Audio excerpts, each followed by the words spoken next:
Hey, this is Shantha here. And thanks for being with me on Wednesdays with Shantha so far. And thanks for showing all the love and affection. As we move forward, let us continue and unfold further more chapters of this book. Hi everyone, this is Shantha. So I was reading about this chapter on Angahara, right? And in Bharatanatyam. And I felt that it is a very deep chapter. And I have made some notes and I have some doubts which I thought, well, let's get it cleared from Ram.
Hi Ram and hi everyone.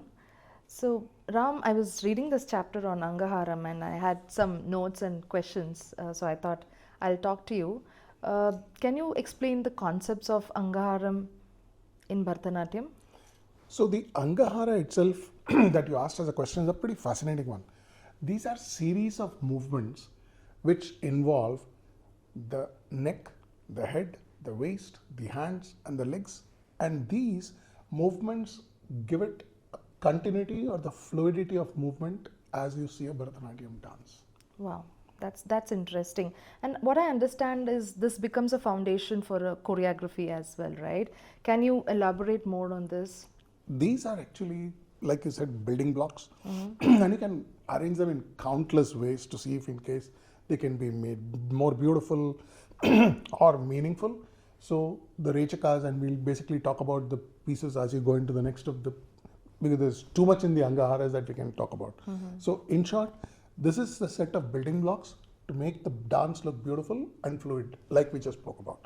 Yeah.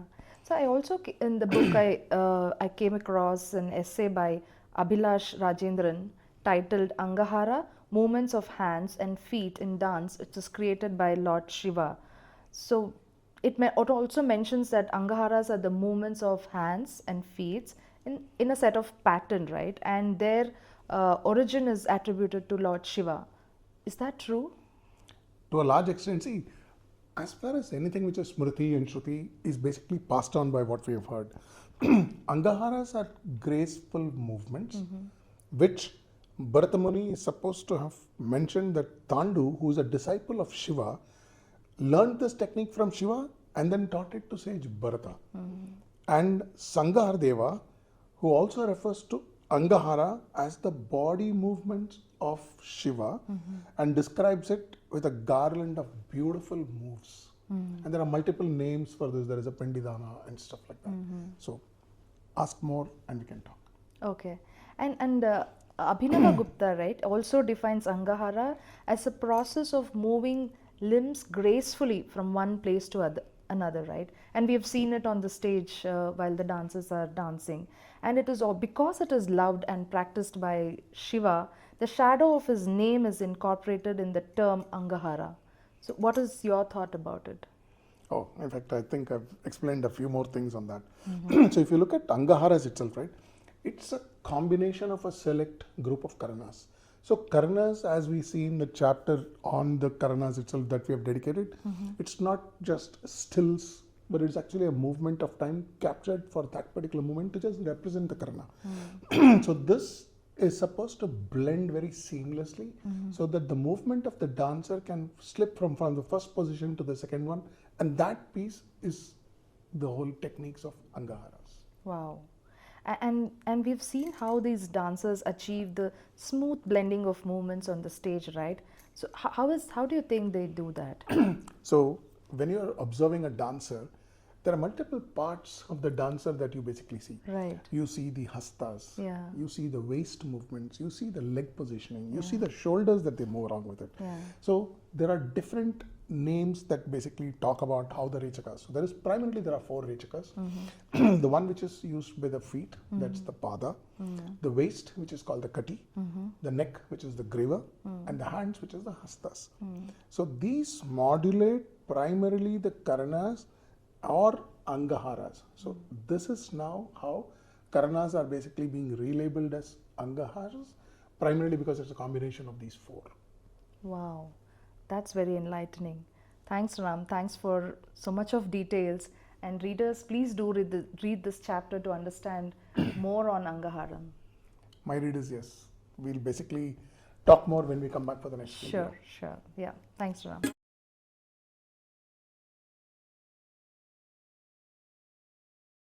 For